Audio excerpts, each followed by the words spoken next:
Guys आज के Monday night raw में भाई हमारे ब्लड लाइन का एक बार फिर से भाई वही मेलोड्रामा शुरू हो चुका है। और यही नहीं भाई आज भाई हमारे मंडे नाइट रॉ में नए भाई चैंपियंस में हमें देखने के लिए मिल चुका है। तो भाई क्या कुछ हुआ हमारे मंडे नाइट रॉ में, हम लोग उस सब के बारे में बात करने वाले हैं। और यही नहीं भाई ये भी जानने वाला है कि आगे गई हमें क्या कुछ होते हुए देखने के लिए मिल सकता है इनके लिए नेक्स्ट। तो फटाक से वीडियो को शुरू करते हैं। तो जहाँ पे गई सबसे पहले मंडे नाइट रॉ की स्टार्टिंग में ही गई हमें हमारी विजन देखने के लिए मिलते हैं, या फिर मैं कहूँ एक्स विजन देखने के लिए मिलती है। तो जहाँ पे गई विजन के साथ में हमें हमारे एडम पियर्स भी देखने के लिए मिल जाता है। और वो आगे इस बात को कंफर्म कर देता है कि भाई सीएम पंग ने जो कि भाई जीता था मौका सेथ रॉलिंस को फेस करने का for the world heavyweight championship, लेकिन क्योंकि गए सब सेथ रॉलिंस ने अपनी चैंपियनशिप को वैकेंट कर दिया, इसलिए गए सब उन्होंने एक नया भाई वर्ल्ड हैवीवेट चैंपियनशिप का एक और कंटेंडर ढूंढना पड़ेगा, जिसके लिए वो करा रहे हैं एक बैटल रॉयल मैच। और जो भी उस बैटल रॉयल का मैच जीतेगा वो भाई सैटरडे नाइट मेन इवेंट में भाई फेस करेगा सीएम पंग को for the world heavyweight championship. जहां भाई सबसे पहले ब्रॉन रेगर और ब्रॉन्सन रीड भाई उसके लिए जो कि एडवर्टाइज होता है, यानी भाई ये भी भाई वहां पे जाने वाला है, ये बात बोलते हैं एडम पियर्स। और फिर इसके बाद भाई एडम पियर्स वहां से चल जाते हैं भाई पॉल हेमन जो कि बोलता है कि भाई मैंने सेथ रॉलिंस को धोखा क्यों दिया,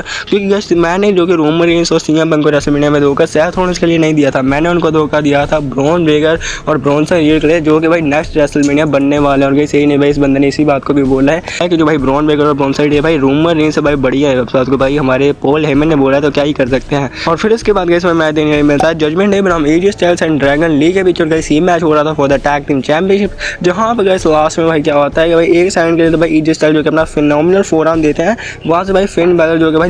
2.99 में भाई बंदा किक आउट कर देता है, किक आउट नहीं करता है, जेडी मैकडोनाल्ड बचा लेता है। और लास्ट में भाई क्या होता है कि फिन बैलर जो कि भाई ये बंदा एजी स्टाइल्स को स्टाइल्स क्लैश देने जा रहा होता है, लेकिन तभी भाई एजी स्टाइल्स उसका रिवर्स करके अपर गैस वो बन जाता है हमारे नए टैग टीम चैंपियनशिप। यानी कि भाई इन बंदों ने जुलाई के महीने में भाई इन्होंने जो कि चैंपियनशिप्स को जीता था, और अब भाई कौन सा महीना चल रहा है, अक्टूबर का, और अब जाके भाई इन्होंने अपनी चैंपियनशिप को डिफेंड किया और पहले ही डिफेंड में अपनी चैंपियनशिप को आ चुके हैं। तो क्या ही बोल सकता हूँ भाई मैं, लेकिन हाँ भाई हम हमारे एजी स्टाइल्स और ड्रैगन लीग चैंपियंस बन चुके हैं। तो भाई मेरे हिसाब से उम्मीद तो भाई मैं यही करता हूँ कि ये गए सब हमें जो कि अपनी चैंपियनशिप को कम से कम डिफेंड तो करेंगे भाई, नहीं तो इन लोगों ने तो भाई पिछले 3-4 महीनों में से भाई एक बार अपनी चैंपियनशिप को डिफेंड किया, वहाँ पे भी हार गए। तो क्या ही बोल सकते हैं। और अगर हम लोग बात कर लेते हैं कि इनके लिए नेक्स्ट क्या होने वाला है, तो मेरे हिसाब से गई नेक्स्ट बार एक बार फिर से भाई ये जजमेंट डे को ही फेस करने वाला है, यानी कि इनको रीमैच मिलने वाला है। यहाँ पे भाई हमें ये कोई मैच होगा, ये भाई या तो भाई हमें डिस्क्वालिफिकेशन में भाई हमें एंड होते हुए देने के लिए मिल जाएगा, या फिर गाइस इनके लिए हमें नए अपोनेंट भी देने के लिए मिल सकते हैं। लेकिन गाइस मुझे ऐसा नहीं लगता कि भाई एक बार इनको रीमैच तो भाई मेरे हिसाब से मिलेगा। और फिर इसके बाद गाइस यहाँ पे भाई आप देख सकते हो जो कि भाई यहाँ पे बैटल रॉयल मैच हो रहा था, भाई कितने ज़्यादा बंदों के बीच हो रहा था,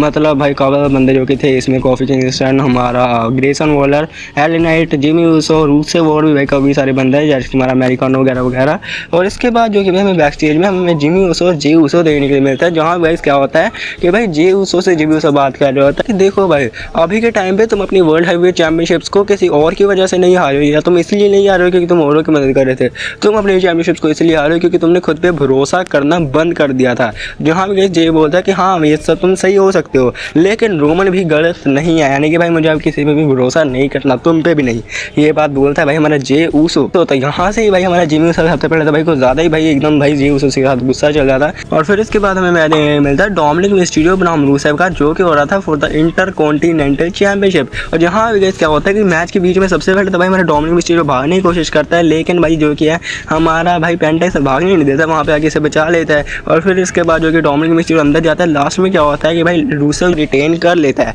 और भाई मेरे साथ है पिछले कई हफ्तों से भाई ये बंदा अपने चैंपियनशिप को रिटेन किए जा रहा है। और हाँ भाई मैच के बाद पेंटा इसके ऊपर अटैक कर देता है रूसेव के ऊपर। तो मेरे हिसाब से जो कि हमें सैटरडे नाइट मेन इवेंट में हमें हमारा डोमिनिक मिस्टीरियो बनाम रूसेव बनाम पेंटा के बीच में कैसे मैच देखने को मिल सकता है फॉर द इंटरकॉन्टिनेंटल चैंपियनशिप। और वहाँ पे भाई शायद से भाई ये बंदा जो कि अपने इंटरकॉन्टिनेंटल चैंपियनशिप को हार सकता है, और फिर गाइस इसके साथ जो कि पेंटा भाई मेरे हिसाब से हमारा नया चैंपियन बन सकते हैं, इन तीनों के लिए जो कि भाई मैं बात कर रहा हूँ नेक्स्ट। और इसके अलावा गाइस जो हमें नेक्स्ट चीज़ देने मिलती है वो है गाइस हमारा बेकी लिंच बनाम मैक्सिम डुप्री का मैच, जो कि हो रहा था for the women's intercontinental championship. हाँ भाई पहले मेंस इंटरकॉन्टिनेंटल चैंपियनशिप के लिए हुआ था, फिर वुमेन्स के लिए, ठीक है ना। और फिर इसके बाद जो कि भाई मैक्सिम डुप्री और हमारी बेकी लिंच के बीच भाई ये मैच हुआ था, जहाँ पे भाई जो हमारी मैक्सिम डुप्री है ये भाई एंकर लोग दे देती है हमारी बेकी लिंच को। और फिर इसके बाद जो कि भाई हमारी बेकी लिंच है ये लास्ट में क्या होता है कि भाई ये खुद ही भाई जो कि डिस्क्वालिफिकेशन की वजह से इस मैच में भाई मैक्सिम डुप्री जीत जाते हैं, क्योंकि भाई जो हमारी बेकी लिंच है ये भाई मैक्सिम डुप्री को टाइटल से भाई हिट कर देती है। मतलब भाई क्या कर रही है भाई बैकी तू, मतलब भाई ये हील भी और फेस भी, क्योंकि भाई आज रो में जो कि भाई बैकी लिंच है ये भाई पॉल हेमन का भी साथ नहीं देती है। पॉल हेमन को बोलते हैं कि सुन भाई गधे की शक्ल वाले, तूने जो मेरे पति के साथ किया है उसका मैं बदला लूंगी तुझसे, और भाई मेरा पति भी जब आएगा तो वो तेरी हड्डियाँ तोड़ने वाला है। ये बात बोलते भाई मेरी बैकी लिंच, सॉरी मैं आपको बताना भूल गया था। तो हाँ, और जहाँ वजह से जो कि अपनी डिस्क्वालिफिकेशन की वजह से अपनी चैंपियनशिप को एक हिसाब से रिटेन नहीं कर लेते भाई, समझ जाते मैक्सिन डी जीती तो, लेकिन भाई उसका कोई फायदा नहीं होता है। तो हाँ, मैच के बाद भी कैसे अटैक कर रही थी, मुझे लगा था भाई शायद हमें एजे लीग का भाई हमें रिटर्न देने मिलेगा, लेकिन कैसे ऐसा नहीं हुआ। तो मेरे हिसाब से नेक्स्ट रो में एक बार फिर से जो कि भाई हमें इनका भी भाई मैच देने के लिए मिल सकता है, या फिर भाई मैकी लिंच जो कि आगे भाई अपना प्रोमो कर सकती हैं, और फिर इसके बाद जो कि हमारी एजे ली है वो आगे अटैक कर देंगी बैकी लिंच के ऊपर। और फिर इसके बाद गई जो हमें नेक्स्ट चीज़ देने के लिए मिलती है वो है गई हमारी आज का, जो कि भाई इस बात को बोल होता है कि हमारे वुमेंस टैग डिवीजन की ओर, और ये उनके लिए एक बहुत बड़ा खतरा आने वाला है, और हम बनने वाले नेक्स्ट वुमेंस चैंपियन। ये बात वाली है भाई हमारी आस्का और कायरी सेन ने, वैसे तो आस्का ही बोलते हैं, कायरी सेन तो बेचारी बोलती नहीं है, तो भाई बस हाँ में हाँ मिला देती है। तो हाँ, अगर हम लोग बात कर लेते हैं इनके लिए, तो इस मेरे हिसाब से भाई इन्होंने तो खुद ही बोला कि अब ये जाने वाला है टैग टीम चैंपियनशिप के लिए, अब ये जीतते हैं या फिर नहीं है तो भाई तब की बात है, लेकिन जीत भी सकता है भाई, कुछ खास नहीं है। और फिर इसके अलावा गैस हमें एक चीज़ देखने को मिलता है कि जो भाई हमारा एडम पियर्स है ये भाई कर देता है इनके साथ गद्दारी, मतलब भाई एडम पियर्स जो कि है भाई पॉल हेमन जो भाई कुछ ज़्यादा ही भाव पे भाव खाई जा रहा था, पॉल हेमन और ब्रॉन ब्रेकर और ब्रॉन साइड, तो वहाँ भाई हमारा एडम पियर्स क्या करता है कि भाई ये इनको बोल देता है कि सुन बे, सबसे पहला अब जो ब्रॉन ब्रेकर और ब्रॉन साइड है ये बाहर हो चुके हैं बैटल रॉयल मैच से, मतलब भाई जो भाई कहाँ लिखा ना एडम पियर्स ने, मतलब देख के भाई पॉल हेमन की आंखें फटी रह गई थी। और फिर इसके बाद गैस में मैच मिलता है स्टेफनी वॉकर बनाम रोक्सैन परेज के बीच, और गैस ये मैच हो रहा था for the women's world heavyweight championship, जहाँ पे गैस मैच के बीच में जो कि रकेल रोड्रिगेज है ये भाई अटैक करना शुरू कर दिया था इसने हमारी स्टेफनी वॉकर के ऊपर, यानी कि रकेल रोड्रिगेज और रोक्सैन परेज दोनों भाई मिलकर मारना शुरू कर दिया था। तो वहाँ पे फिर भाई हमें रिटर्न मिलता है हमारे निकी बेला का, जो कि आगे भाई अटैक करते हैं रोक्सैन परेज के ऊपर और भाई रकेल रोड्रिगेज के ऊपर भी, जिसके बाद जो कि क्या था भाई जो हमारी स्टेफनी वॉकर भाई अपने हिसाब से चैंपियनशिप को रिटेन कर लेती है। और क्योंकि भाई निकी बेला ने भी साथ दिया था स्टेफनी वॉकर का, तो मेरे हिसाब से गैस हमें सैटरडे नाइट मेन इवेंट या फिर भाई नेक्स्ट रो में हमें हमारी एक साइड पर स्टेफनी वॉकर और निकी बेला और दूसरी साइड में हमारी जजमेंट है यानी कि रकेल रोड्रिगेज और रोक्सैन परेज का मैच देने के लिए मिल सकता है, यानी कि टैग टीम मैच हम लोग बोलते हैं, तो गैस वो हमें देने के लिए मिल सकता है। और इसके बाद जो कि भाई बैक स्टेज भाई मैं बेली भाई कुछ चीज़ को कंफर्म करते हुए देने के लिए मिल जाता है लायरा वल्कारिया के साथ कि गैस वो नेक्स्ट वीक जो कि लायरा वल्कारिया को उनके बर्थडे का गिफ्ट देने वाली है। तो देखते हैं भाई वो बर्थडे गिफ्ट क्या रहता है, भाई अपना हीटर ना करते बस ये बंदी। और फिर इसके बाद गैस में फाइनली हमारा मेन इवेंट शुरू होते हुए देने मिलता है, जहाँ पे जीउसो आता है, जिम्यूसो आता है, शेमस आता है, हमारे ओटिस और कीसा तोजावा आता है, Dominic Mysterio, Finn Balor, JD McDonagh, Viking Raiders, Rusev, AJ Styles, Penta और भी भाई कई सारे बंदे जो कि आ रहे थे। और भाई मैच से पहले सीएम बंगी भाई वहाँ पे आ जाते हैं रिंग साइड पे, जहाँ पे भाई जैसे जैसे बंदे आते हैं वैसे वैसे भाई स्टार्टिंग एलिमिनेट भी हो जाता है। जैसे भाई सबसे पहले हमारे ओटिस और कीटा तोजावा एलिमिनेट होता है, फिर भाई हमारा ड्रैगन ली, ऐसे करके भाई धीरे धीरे जो कि सभी लोग एलिमिनेट होते जाते हैं। जहाँ हमारा डोमिनिक मिस्टीरियो भाई पेंटा और रूसेव दोनों को भाई एक साथ एलिमिनेट कर देता है। फिर इसके अलावा ये समय धीरे करके हमें वाइकिंग रेडर्स का मैं ये आईवार है,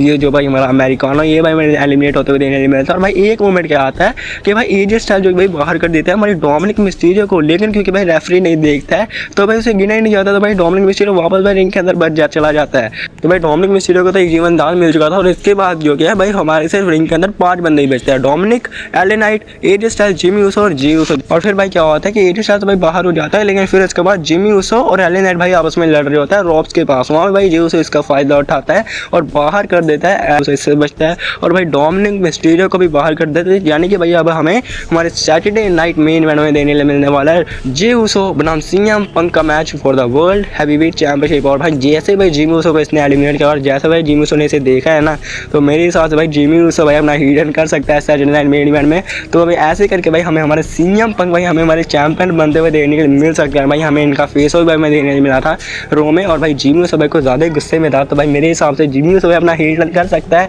और मेरे हिसाब से तो भाई मैं आज के रो को मैं 5 and 4 स्टार की भाई मैं रेटिंग देना चाहूँगा। भाई सच में भाई कमाल का रो था आज का, यानी कि मेन इवेंट भाई बढ़िया था। ओवरऑल तो भाई मुझे सभी का सभी शो भाई मुझे बढ़िया लगा। बाकी आपको कैसा लगा बता देना कमेंट सेक्शन में। बाय।